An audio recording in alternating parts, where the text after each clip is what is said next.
이 세상에는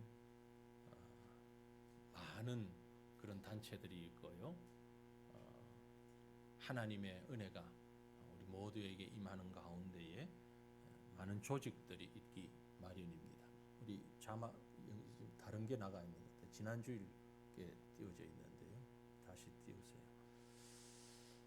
세상에 많은 집단들이 단체들이 있지만요.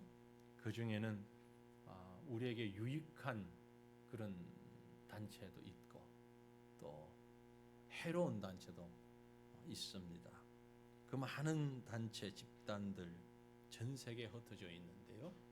그 중에 가장 영향력을 끼치는 그런 단체, 그런 집단 있다면 아마 교회가 아닐까 하는 생각을 합니다. 교회라고 하는 단체는 매우 독특한 그런 단체입니다. 그래서 사람들이 모여 있지만 사람들의 집단이 아니라 하나님이 영적으로 모은 이런 집단이다라고 볼 수 있습니다. 신학적으로 교회를 에클레시아라 그러죠. 그 뜻은 부름받은 자들의 모임이다. 부름받은 자들의 집단이다. 이런 뜻입니다. 다시 말씀드려서 교회라고 하는 단체는 자발적으로 모인 단체가 아니라는 거죠. 우리는 그렇게 오해하기가 쉽습니다. 교회는 가고 싶은 사람이 가고 모이고 싶은 사람이 모이고 가고 싶지 않은 사람은 가지 않아서 자의에 의하여서 모여진 집단이다. 세상 사람들은 그렇게 보죠. 그러나 제대로 교회를 알면 그 말이 틀렸다는 것을 알 수 있습니다. 교회는 자의에 의하여서 모여진 자발적 집단이 아닙니다. 교회는 하나님의 선택하심과 부르심에 의하여서 모여진 그런 모임이다라는 거죠. 그런 면에서 에클레시아 매우 중요한 모임이죠. 세상 어디에도 이런 단체는 없습니다. 그렇죠? 분명히 세상적인 다른 단체와는 본질적으로 다르다는 것을 우리가 알 수 있습니다. 내용도 다르고 내용이 다르기 때문에 모습도 달라야 하는 것입니다. 특별히 교회는 성도 한 사람 한 사람의 가치가 절대적입니다. 그래서 성도 한 사람을 교회라고 볼 수가 있습니다. 우리가 모여야만 교회가 아니고 모일 때도 교회고 성도 한 사람 한 사람도 교회입니다. 두 사람도 교회예요. 교회가 모여서 또 하나의 교회를 이루고 있는 것이 우리가 지금 보고 있는 교회다라는 것입니다. 그래서 교회는 민주적이 아닙니다. 민주주의를 중심하지 않고요. 늘 말씀드립니다. 교회는 신본주의입니다. 민주적인 모든 것으로 잣대를 갖다 대고 보면 교회가 많이 다릅니다. 교회는 하나님 중심주의로 모여지는 집단이다. 그렇게 볼 수 있는 거죠. 우리가 공동회의를 합니다. 공동회의는요. 세상의 어떤 회의도 그런 모임이 없겠지만 개회 성수가 정해져 있지 않습니다. 보통의 우리 미팅 어떤 회의 그러면 절반 이상 혹은 3분의 2 이상 모여야 회의를 시작할 수 있다. 개회할 수 있다 그러죠. 그러나 공동회의는 그렇지 않습니다. 모여주는 숫자가 개회 숫자입니다. 그래서 몇 명이 모였느냐 그걸로 개회하는 거죠. 왜냐하면 한 사람 한 사람이 바로 교회이기 때문에 그렇습니다. 그런 교회가 모여진 모임이기 때문에 사회의 어떤 것과 어떤 부분과는 다르다라는 것이죠. 오늘 우리가 읽은 데살로니가 교회는 사실 이런 교회의 모습을 우리에게 보여주면서 특별히 그러면 그렇게 모여진 교회가 어떤 모습을 가지고 어떻게 살아가야 바른 모습인가 하는 모범적인 교회, 샘플과 같은 중요한 그런 본이 되는 교회의 모습을 우리에게 설명해 주고 있습니다. 데살로니가 교회는요, 이미 우리가 오후 예배를 통해서 데살로니가 전서 후서 다 공부를 했는데 한 번 더 말씀을 드리면 데살로니가 교회는 바울이 2차 선교여행을 다닐 때에 개척한 교회입니다. AD 53년경에 시작이 되었다고 보는데요.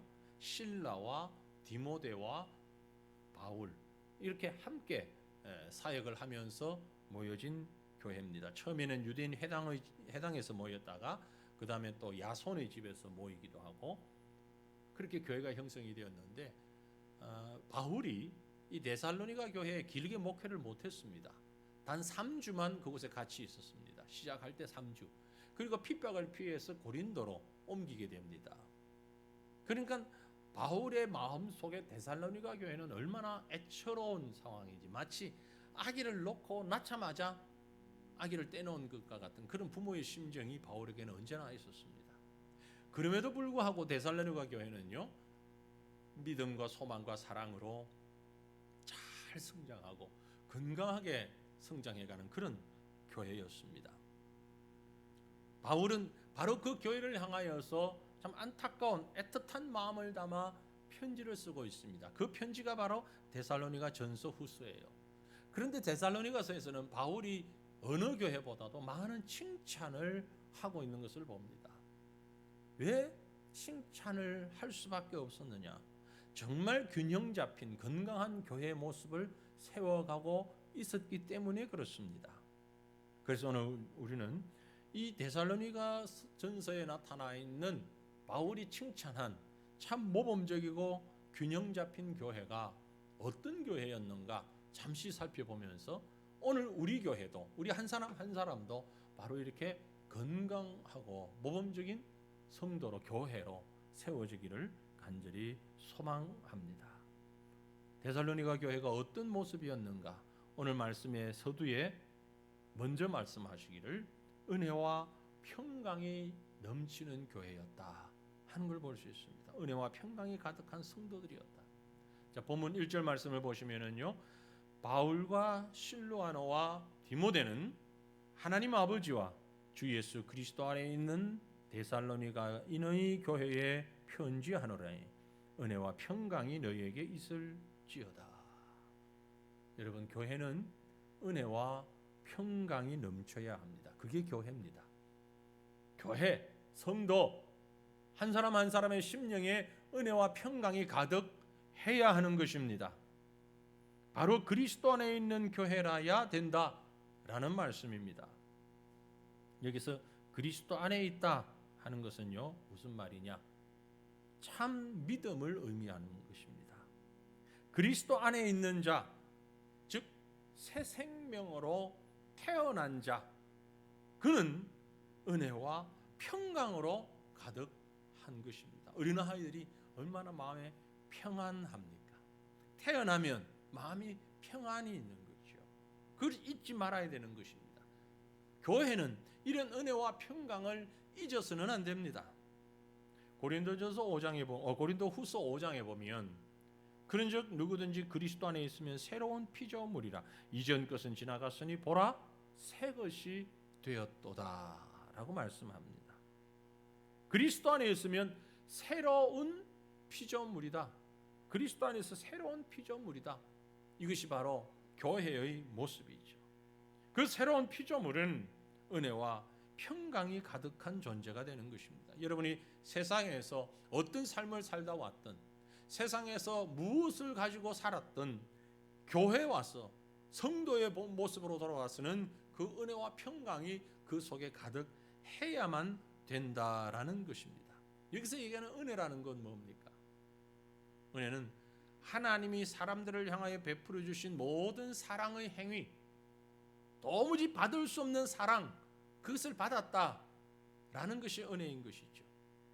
범죄한 인생이 하나님으로부터 받을 것이라고는 형벌과 진노뿐이었습니다.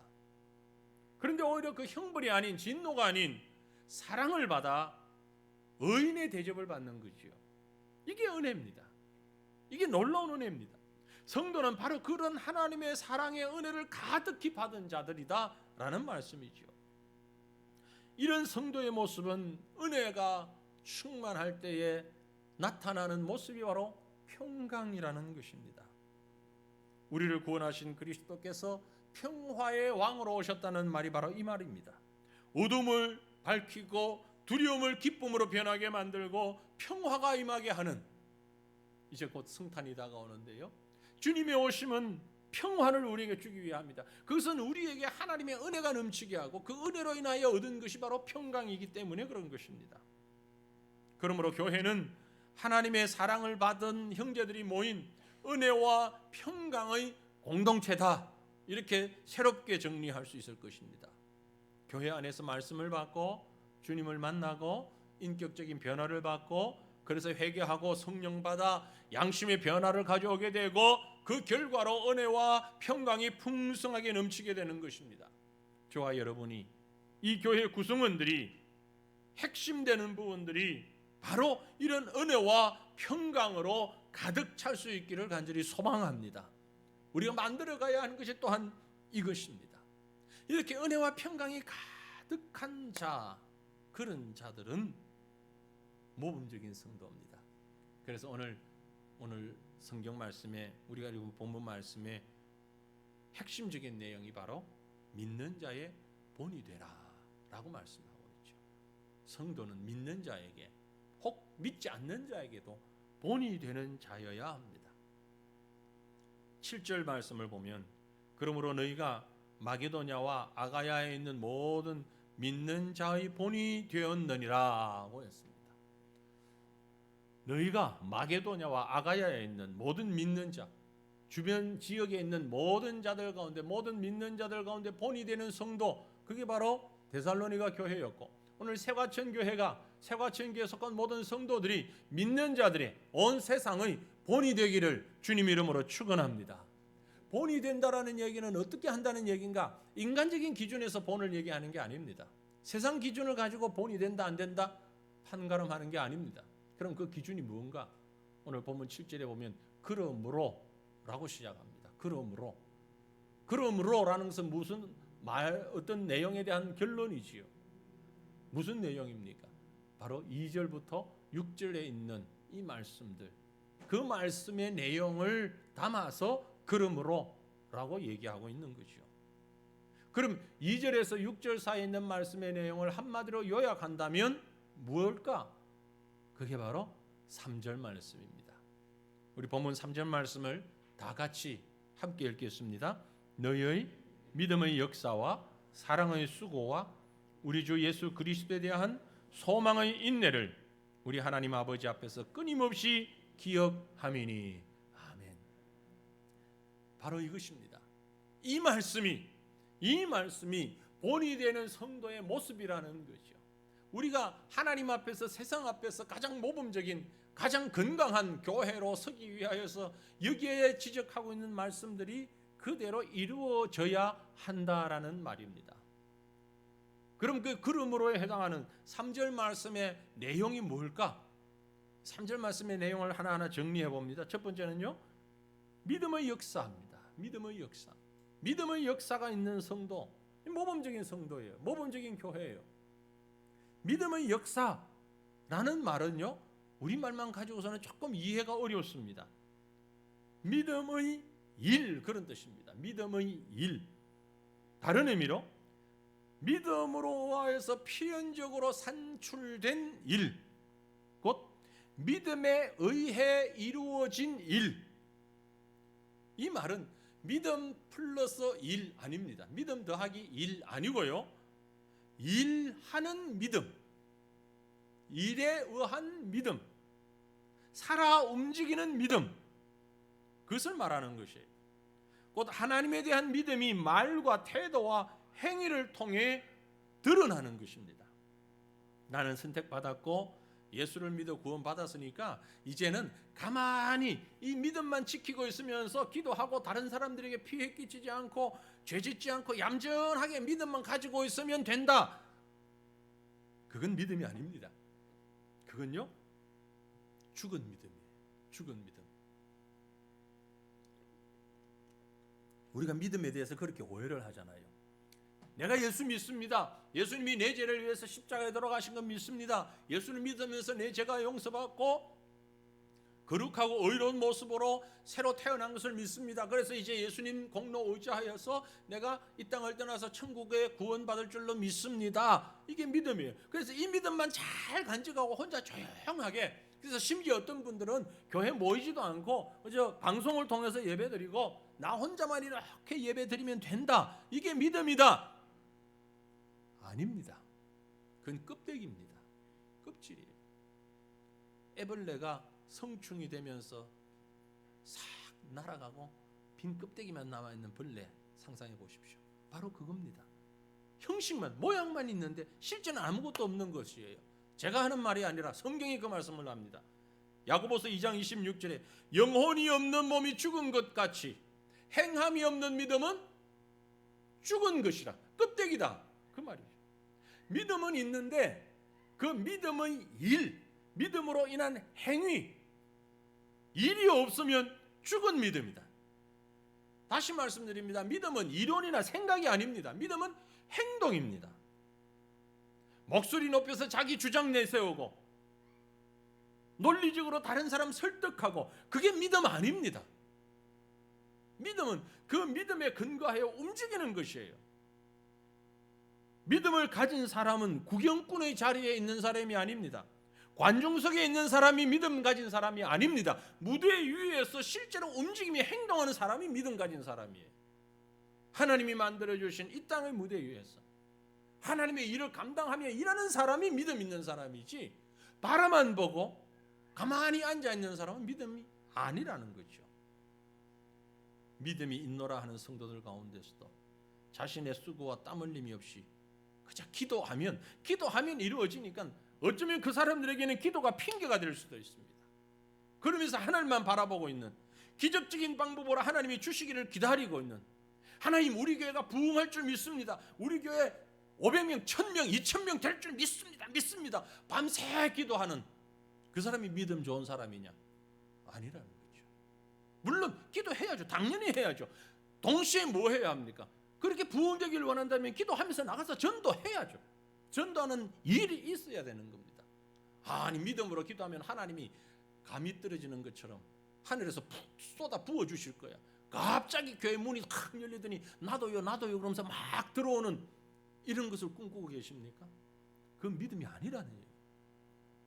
부흥을 바란다면 믿음과 함께, 기도와 함께 일을 하십시오. 여러분이 어떤 삶에서 성공하기 원한다면 믿음으로 기도하며 그 일을 하십시오.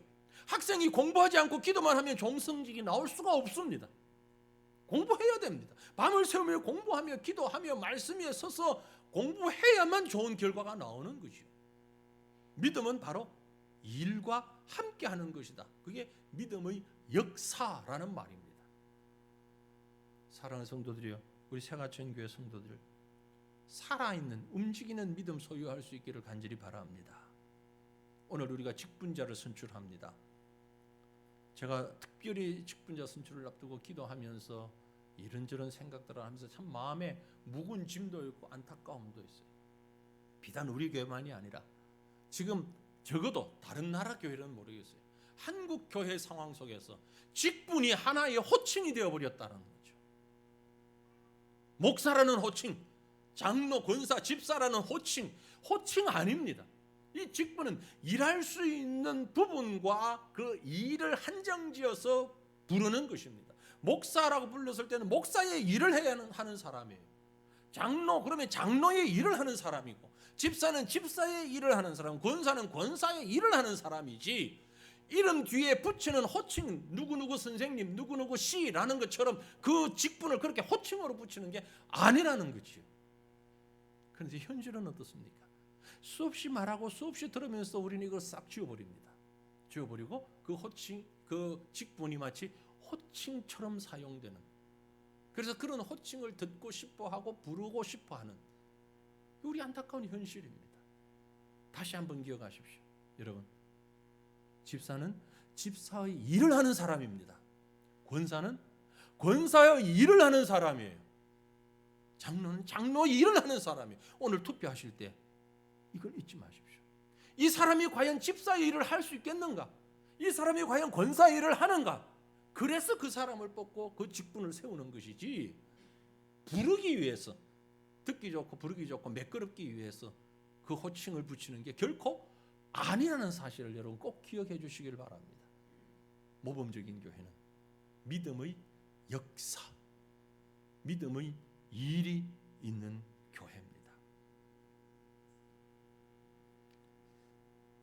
일하는 믿음으로 어떻게 해야 가질 수 있을까요? 어떻게 하는 것이 일하는 믿음입니까? 말씀이 기준이 되어야죠. 6절 말씀에 뭐라고 합니까? 또 너희는 많은 환난 가운데서 성령의 기쁨으로 말씀을 받아 우리와 주를 본받는 자가 되었으니, 말씀 받지 않으면 본받을 만한 사람이 될 수가 없습니다. 1년 내내 가도 설교 시간 외에는 집에서 성경 한번 열지 않는 사람은 믿음 없는 사람이에요. 믿음 없는 사람이에요. 죄송합니다. 제가 너무 직설적으로 말씀드립니다. 성경을 가까이 하지 않는 사람은 믿음 없는 사람이에요. 10년 믿었다고요? 40년 믿었다고요? 아니, 믿는 척 했겠죠. 어떻게 말씀을 읽지 않는데 믿는 자라고 할 수 있습니까? 말씀이 없으면 그 믿음이 역사하는 믿음으로 성장할 수가 없다는 것이에요. 없다는 것이에요. 어떤 모습으로든 어떤 시간이든 말씀을 가까이 하셔야 됩니다. 꼭 1독, 2독, 3독 해야 된다, 이런 의미는 아닙니다. 그렇게 하면 더 좋겠지요. 안 되니까 1독, 2독 하자는 얘기지요. 단 한 절을 가지고, 한 장을 가지고 묵상하더라도 24시간 그 말씀이 내 가슴 속에 살아있고 내 머릿속에서 묵상되어지고 이 말씀대로 행하는 그 말씀이 있어야 되는 거죠. 데살로니가 전서 2장 13절을 보면 바울이 이렇게 말합니다. 이러므로 우리가 하나님께 쉬지 않고 감사함은 너희가 우리에게 들은 바 하나님의 말씀을 받을 때에 사람의 말로 받지 아니하고 하나님의 말씀으로 받음이니 진실로 그러하다. 이 말씀이 또한 너희 믿는 자 속에서 역사하느니라. 말씀이 우리 속에서 역사하십니다. 그러기 위해서는 이 말씀을 하나님의 말씀으로 받아야 되는 거죠. 매주 설교하는 제가 여러분의 마음에 흡족하지 못하고 인격적으로 미숙하고 그래서 여러분 마음에 들지 않을 수 있어요. 하지만 그건 그거고 말씀은 말씀으로 받으셔야 되는데 우린 그걸 잘 못하잖아요. 그러나 꼭 그렇게 하십시오. 하나님의 말씀으로 받아야, 그래야만이 그 믿음이 행위가 있는 살아있는 믿음이 되는 것입니다. 강단에서 선포되는 말씀을 하나님의 말씀으로 받지 않으면 누가 손해냐? 안 받는 내가 손해예요. 성경 말씀을 읽지 않으면 누가 손해냐? 안 읽는 내가 손해예요. 다른 사람 손해나지 않습니다. 나의 믿음이 제대로 된 건강한 믿음이 되지 못한다는 얘기죠. 사람의 말을 듣지 마시고 하나님의 말씀에 주목하시고 귀를 기울이셔서 믿음의 역사가 있는 본받을 만한 정말 본이 되는 교회 성도들 되시기를 주님 이름으로 축원합니다. 다시 3절 말씀을 보면 너희는 믿음의 역사와 그 다음에 뭡니까? 사랑의 수고가 있는 성도입니다. 사랑이라는 말 뒤에는 반드시 따라야 하는 말이 있는데 바로 수고라는 말입니다. 영어 번역 보시면 노동이라는 뜻이죠. 그렇습니다. 수고의 헬라어 원어는 코포스라는 말인데, 코포스라는 말은 심한 수고로움으로 땀을 흘려 기진맥진한 상태를 이루는 말입니다. 너무 힘들게 해서 온몸이 젖어 있는 상태. 또 코포스라는 말은 여인들이 아이를 낳을 때 해산하는 고통을 의미하는 말입니다. 사랑이란 무엇이냐? 수고의 땀을 흘려서 기진맥진할 만큼 해산하는 고통을 앓을 만큼 그런 고통과 피땀이 흐르는 게 바로 사랑이다라는 거죠. 그게 포함되지 않으면 진정한 사랑이 아니라는 겁니다. 하나님이 우리를 사랑하셨습니다. 어떻게 사랑하셨나요? 하나님이 친히 사람이 되셨습니다. 그리고 사람 가운데도 종이 되셨고 정죄받으셨고 십자가의 고통을 감당하셨습니다. 그게 우리를 향하신 하나님의 사랑입니다. 사랑은 바로 그것입니다. 로마서 5장 8절 말씀, 우리가 아직 죄인 되었을 때 그리스도께서 우리를 위하여 죽으심으로 하나님께서 우리에게 대한 자기의 사랑을 확정하셨다. 하나님의 사랑을 우리에게 보여주셨는데 어떻게? 그리스도가 우리를 위하여 죽으심으로 이 정도의 수고가, 이 정도의 노동이 필요한 게 사랑이다 라는 얘기입니다. 우리는 사랑을요 너무 정적인 것으로만 이해합니다. 사랑이 뭐냐? 사랑해요, 사랑해요 이러면 사랑인 거예요. 그게 다 사랑이냐? 물론 표현이지요. 그렇게 하지 말라는 게 아니고요. 그렇게 하면 그 사랑에 부응하는 노고, 수고가 있어야 한다는 거죠. 수고와 희생이 없는 사랑, 온전한 사랑이 될 수가 없습니다. 여러분, 오리가 물 위에서 평화롭게 둥둥둥둥 떠내려간다. 아닙니다. 떠내려가는 게 아니고 오리는 물 위에 떠 있으면서 물 아래 발은 계속해서 움직이다는 거 아시죠? 부지런히 움직이고 있어요. 안 보일 뿐이죠. 보이는 건 물 위에서 평화롭게 동동동 떠내려가는 가만히 있는 것 같은데 사실은 부지런히 젖고 있는 거죠. 그게 사랑입니다. 아름다움입니다. 사랑의 수고는 우리 예수님께서 죄인들을 위해 자신의 목숨을 희생하신 것처럼 그리스도의 사랑을 깊이 체험한 자가 하나님의 다른 사람을 위해 자신을 희생하는 수고를 마다하지 않는 그 수고가 있을 때 진정한 사랑입니다. 데살로니가 교인들은 사랑의 수고가 무엇인지 구체적으로 드러나 있지는 않으나 오늘 본문 말씀에 보면 6절 7절에 주를 본받은 자가 되었으니 그러므로 너희가 마게도냐와 아가야 모든 믿는 자의 본이 되었다 했어요. 주를 본받는 자가 됐다. 주를 본받는다는 것은 뭘 본받는다는 얘기입니까? 십자가를 본받는다는 겁니다. 십자가를 본받는다는 말은 다른 얘기로 헌신과 희생과 수고와 죽음을 의미하는 거예요. 그걸 본받는다는 겁니다. 데살로니가 교회 성도들은 예수 그리스도를 사랑의 본으로 삼았습니다. 그래서 마침내 그들이 다른 사람들에게 본이 되었습니다. 서로를 위해 희생하는 수고하는 것을 아끼지 않는 그 사랑을 실천할 수 있었던 것입니다. 사도행전과 바울 서신을 보면 바울에게 떠나지 않았던 여러 사람들 가운데 한 부부가 있습니다. 브리스길라와 아굴라 부부를 우리가 알죠. 괜히 그들이 그 이름이 성경에 계속 기록되고 바울 가까이에서 바울의 인정을 받은 줄 아십니까? 아니죠. 브리스길라와 아굴라는요 2차 전도 여행 때 바울을 만난 이후로 바울의 사역을 위해서 참 헌신했습니다. 수고했습니다. 바울을 사랑했기 때문에 모든 희생을 감내했습니다.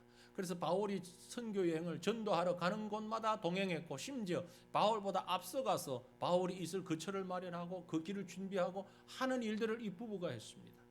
그래서요 성경의 인물 가운데 가장 이사를 많이 한 사람이 누구냐? 브리스길라와 아굴라 부부입니다. 이사를 셀 수 없을 만큼 다녔습니다.